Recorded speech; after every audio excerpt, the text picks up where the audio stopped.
Hello there, ladies and gentlemen. Welcome to Sword Art Online Alicization Rising Steel. In today's video, I want to share some tips that can help you beat higher level bosses in Raid. And in order for you to do that, I'll be talking about which of the characters you should be working on getting that are considered core units. Now, what is a core unit?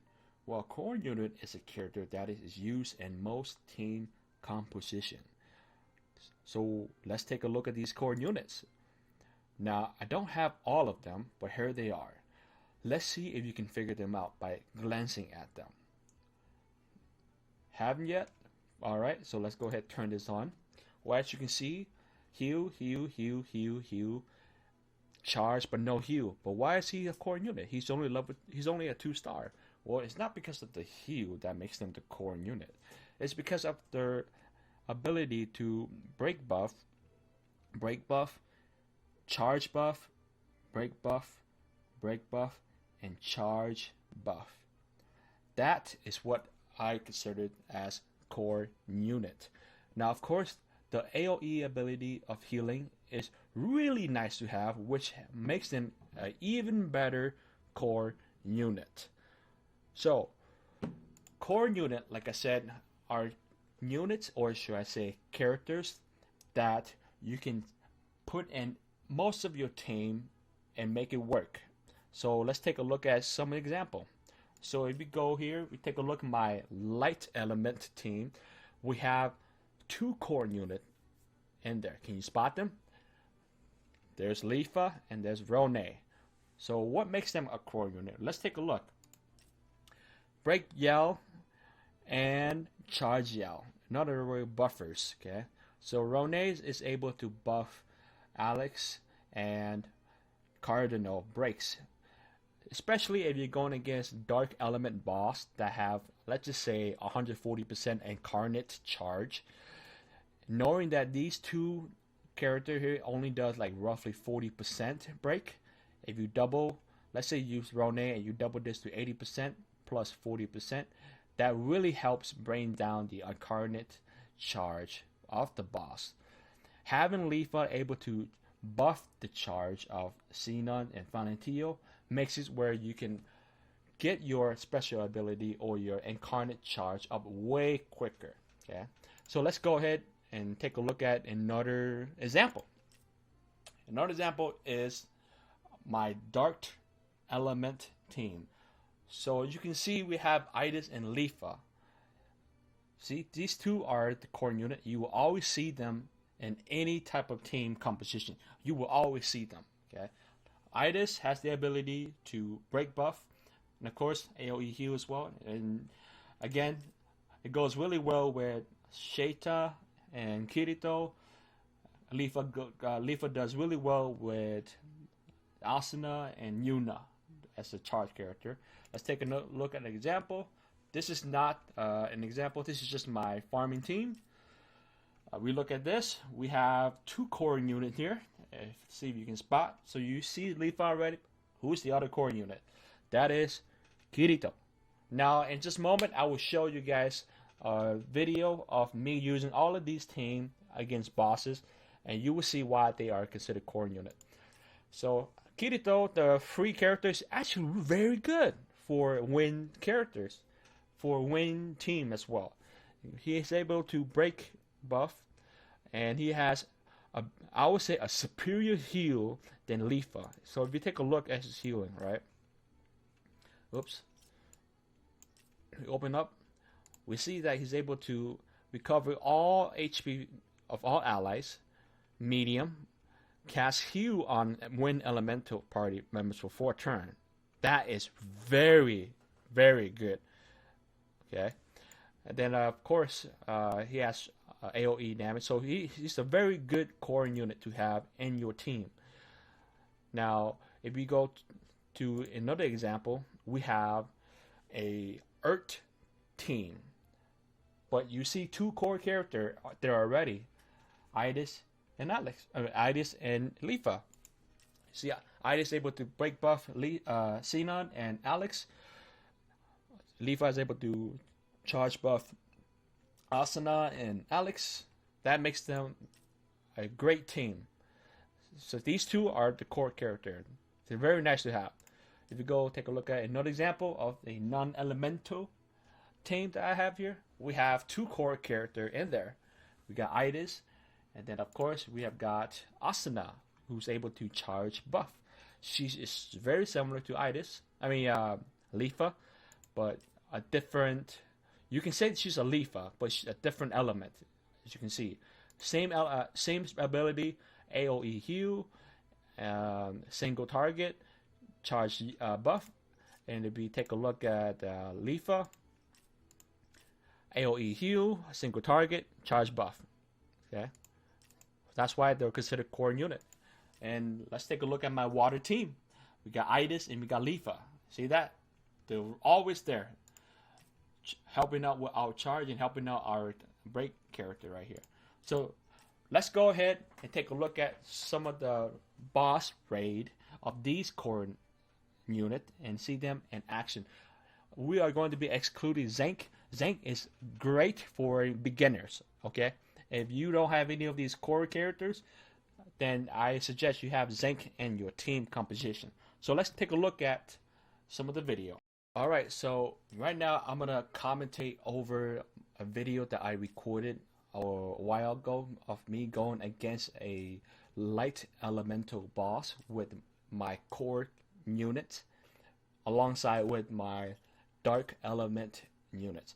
So as you can see, I'm setting up my core unit with my dark element team in order to take on this boss that is a light element. So as you can see, I'm going to pause it right here real quick. I have two core unit in this team composition, Eydis and Leafa. Eydis going against the light unit is a bonus as a dark character. Leafa is there just to support Yuna and Asuna as the charge. Eydis is there to do insane amount of damage as well as alongside with healing with Leafa and break buffing Sheta and Kirito. So let's take a look and see how that turned out. So we're just going to go ahead and skip a little bit here. So as you can see, we're going to skip a little bit here so I can show you a bit of an example of how I do this. So we have Yuna right here. I am about to switch into Asuna, it seems, because I already buffed my Yuna. Yeah, let's go back. Let's go back here. Here we go. So Eydis attacks first, and then it was Leafa's turn. What I did with Leafa was I enhanced Yuna, so as you can see in a moment here. Yep. And that's why she's considered a core unit. That's why she's always with whatever team that you have, whatever team composition. If this boss was a fire type boss, then I would replace Leafa with the SAO Asuna, which I don't have, which I can show you later. Maybe I can do that right now. Yeah, so let's do that right now. So the core unit that you only see here, yeah, there are two more that I did not mention. This is the SAO Asuna I'm talking about. Raise incarnate charge of allies by 2.25. AoE heal of all allies. She is just the Leafa, but water type. We have Linel. Raise incarnate break ally for 2.25 for one turn. Of course, if you get to level 100, it's 2.5. Again, able to heal all of your allies. And these two are also considered core unit. Okay, so again, if I was going against, let's say, a fire type boss instead of light elemental, I will replace Leafa with the water type Asuna. So as you can see, I buffed my Yuna with the charge, so that way I'm able to get my special ability up a lot quicker. I switched my Asuna in so that way I can change the charge and get a little bit of extra percentage for that. And I believe it, yeah, see, it brought it to 100%. 2 charge at 100% already. That's what happens when you have core characters like Leafa with you, or character that's able to buff your characters. So I'm just gonna skip this. what happened after this is just me working towards killing the boss. I'm using my core character Eydis to heal all of my team, which is really nice to have. This is why you want to have a core character. So let's go ahead and take a look at a different video. This time we're looking at the video where we are going against the fire boss. So as you can see here, I'm switching out into my water type. And in just a moment here, you're going to see me use my core characters. So we got the water, the main water team down here and the main force. And then I bring out Asuna, which is one of the core characters. And who else do I bring? I bring in Ronie. There we go. So why did I not bring in Leafa? Well, Leafa is going to get owned by the water type, by the fire type boss. So I had to switch her out to someone else. I don't have the water type Asuna, so that's why I don't have her. So that's why I bring the void Asuna. Why did I bring in Ronie instead of my Eydis? That is because my Eydis only have 2 turns left, and I want to save her for the Earth type boss. And that is why I use my Ronie as a core character for the boss fight here. So as you can see, we got 2 break, 2 charge, 1 charge yeller, or 1 charge buffer, and 1 break buffer. And as usual, the fight is the same, but different element. You just buff your charge, you just buff your break when you have to, and from there, the game becomes very simple. It's just a simple mechanic now. See what I'm saying? So I'm not gonna go through the whole video here. I'm just here to prove a point. The core character will always be with your team no matter what.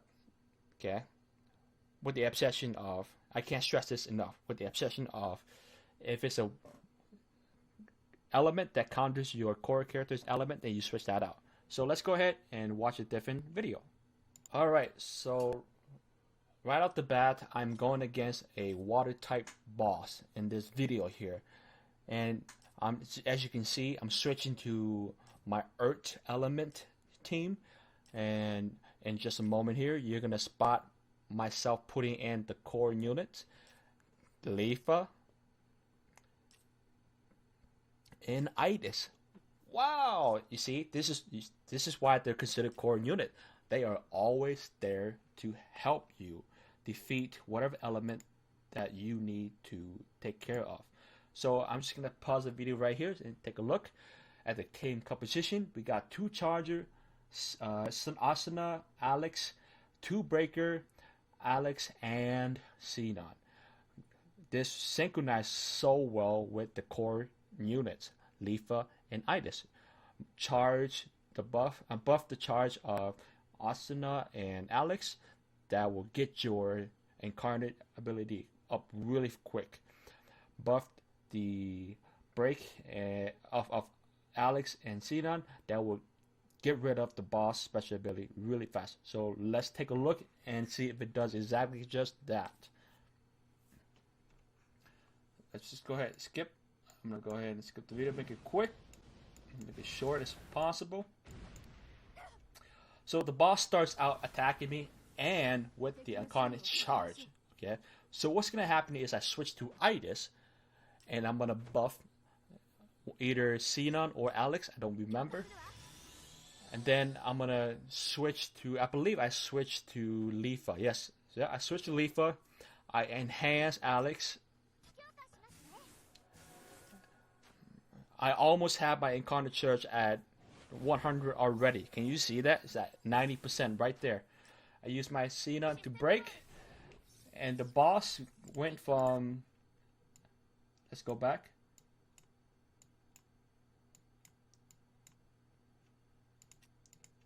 If I can pause the video real quick. The boss went from 173% incarnate with 1 break to roughly 34% with the buff of Xenon's break. Yeah, see, 23%. and then you are able to finish up with the regular 50%, or should I say maximum break 52.30%. I believe it was 52.50%, not 30. And bam, from there your team are not going to die.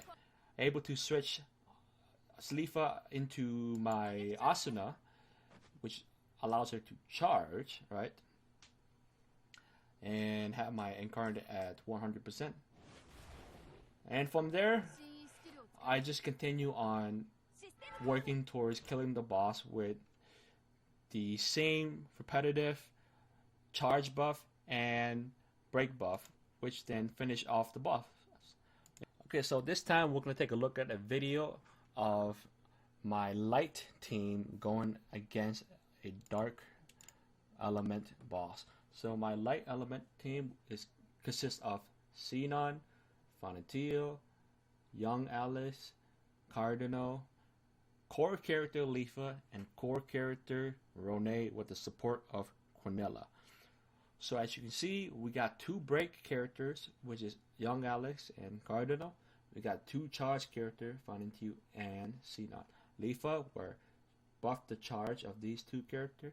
Ronie will buff the break of these two characters alongside with the support character of Cornella, who has a AoE damage break ability as well. So let's go ahead and see how that turns out. So we see the boss does a AoE damage, and since you have a core unit such as Ronie or Leafa or Eydis or Kirito or whoever it may be that you have as a core character besides Zink, you're able to heal all of them if you want to. See what I'm saying? If you have that Asuna, the water type, instead of Leafa, you can still heal them. See, that's why it's so nice to have the core character. So let's go ahead and continue and play the video. You can see here, I take out my Ronie, I buff my Alex.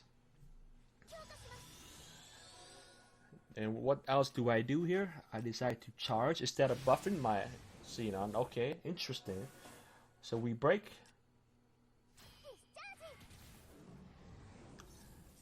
And then we use card. No, we didn't. Oh, we buffed Cardinal. Break. There we go. That makes a lot more sense. Perfect. And then we are able to use Alex to AoE heal. I did not use my core unit to heal, so that's fine too.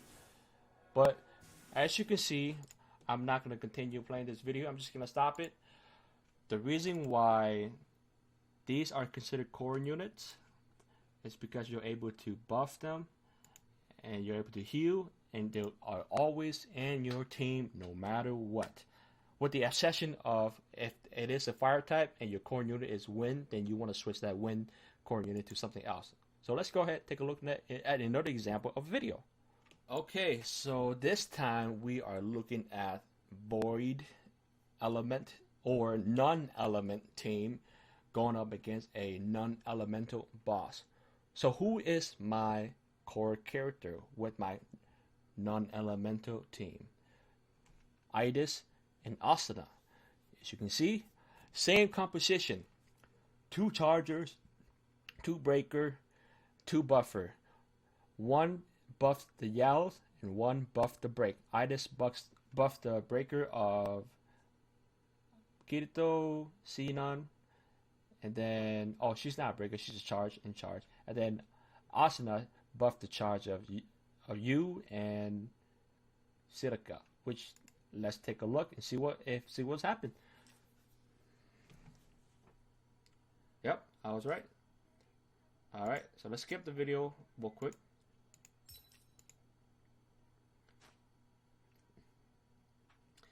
Okay, so the boss does not do anything in the beginning, so I'm able to use my U to buff all of my characters' attack by 20%. I decide to enhance my Silica, so or was it Kirito? What did I do this time? What did I do? Oh, so I decided to buff the charge off my U and then stay my Silica. Okay, so that's what happened. So we're at 44% buff right now. Then when we use our U, yeah, see, it brings it to 100%. And so therefore, on the next turn, before I go there, as you can see, I use my core unit, this time Asuna, to heal all of my character from the AOE damage the boss did to us. In other words, you will always have them in your team no matter what. And from there, I just finish off the boss with the Silica, or was it with Xenon? I think I did it with Silica because Xenon is at 4269 damage, and my max limit break Silica is at like 45,000 or something like that. And then boom, finish off the boss. So I'm gonna go ahead and end the video here, and we're gonna go take a look at another example. Alright, so this is the last video. This is gonna be my wind team going against Earth type boss element, which is Alex in this case. Unfortunately, I don't have a fire team that is well, I do have 2 fire type, but I don't have any other 4-star fire type, so I'm not going to show that video here. But I'm going to pause the video right here real quick. So as you can see, we have, let me just kind of go back a little tiny bit more. So as you can see, we have 2 core character in this wind team, Leafa and Kirito. So if we press play, we see this: 2 break, 2 charge. Same concept, same mechanic. Charge breaker, charge buffer, break buffer. And I know it's getting old with me saying the same thing over and over and over, but guess what? Repetition is the mother of all skills, and that is how you're going to get very good with Sword Art Online, Alicization, Rising Steel. This is how you're going to get very good at beating high level bosses and clearing the dungeon or event or raid like nothing, or ranking up really high in first place or one of the top 10 in the ranking events. This is how you will become a better Sword Art Online, Alicization, Rising Steel player. So as you can see, the boss Alex here starts with an AOE damage and then comes out with the Incarnate. So guess what do? I can heal, or I can buff one of my charge character with my Leafa. So let's see what I do. So I decide to go to Kirito. I decide to break buff one of my Alex. Seems so. Yep. And then we combo the break. Xenon breaks first, and then we're able to get rid of the enemy's Incarnate. And then from here, I believe I switch into Leafa. Yep. And then now I start working towards the Incarnate ability of my own. We switched in Silka so we can chain the charge. It goes to 21%, and we switch in. Yep, and now it's at 95%.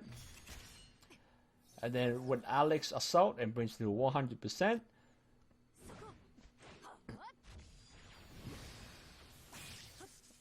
And then the next turn, of course, is just going to be all 4 characters using their card, I guess. I'm not sure how to say that.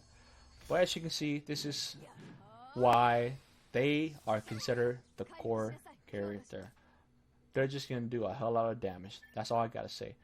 So, with that said, I hope you guys find this video helpful and understand which character to work towards and which character to max limit break first. I do strongly suggest you max limit break your core characters first and spend your diamonds on trying to get them, because they will be always with your team. They will help your fire type. They will help your wind type, your light type, dark, void, whatever it is type. They will help those team bring down the big bad boss.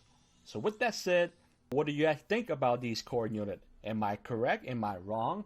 Did I miss someone? What do you think? Comment down below and maybe share some of your knowledge of why I am missing a core unit, or why is it not a core unit.